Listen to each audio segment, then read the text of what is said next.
So talking about abdominals for a moment, I think you'll be able to better understand why I often say I don't want you to have tight abdominals, just by understanding how the core system actually works with the breath. So I've been talking a lot about the diaphragm with my clients in my newsletters and in the video that I recently released. So if you think about your core system as a balloon, and by the way, I stole this idea or borrowed it from Julie Wiebe, who's a fantastic physical therapist who specializes with pelvic floor treatment. She's wonderful. Check her out if you want to look into more of what she has to say.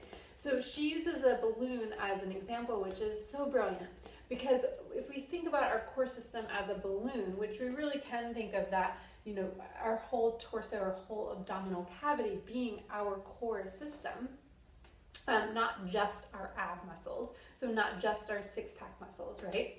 So changing that idea of what our abdominals really are, we have the diaphragm, which I talked about, which is the muscle that is at the base of your rib cage that breathes for you and moves up and down with the breath.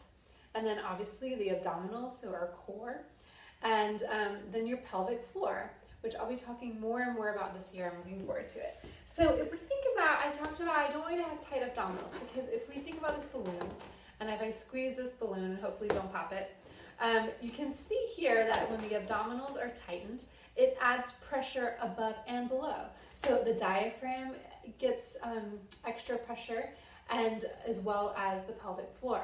So you can see how just holding the abdominals really tight, as opposed to letting them move with this core system, could cause some kind of dysfunction above and or below, which I talked about. And then just tension, and also it causes actually less stability in your lower back.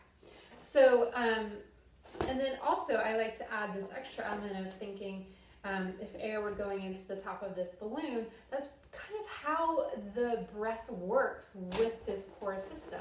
So if I had a pump, or if I were willing to sacrifice my lungs again and blow in and out of the balloon, you can see that it would expand, right, with the breath. So the pelvic floor would lower, the abdominals would come out, the diaphragm lowers in the core system, and then with the air coming out, everything would get smaller. So that's essentially what happens with the abdominal system, or with the core system.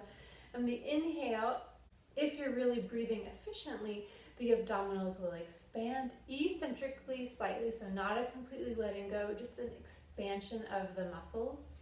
The diaphragm drops down, and the pelvic floor slightly drops down. And then with the exhale, the diaphragm lifts up, the abdominals engage concentrically slightly, and the pelvic floor lifts up. So there's this movement that happens all day. And so that's what I'm talking about. You can have six-pack abs, super sculpted, but I want you to really understand how this movement happens and works all day. So it's a different way of thinking about being strong, and it's a different way of thinking about how to tone up your muscles or tone your abdominals. So finding that movement is what I really want you to find, so that you actually are more stable, and instead of being gripped and tight, right? So finding that supple strength. So hopefully this has answered some of your questions, and if it's sparked more questions, I would love to continue the conversation. You can be in touch with me, and I look forward to hearing from you.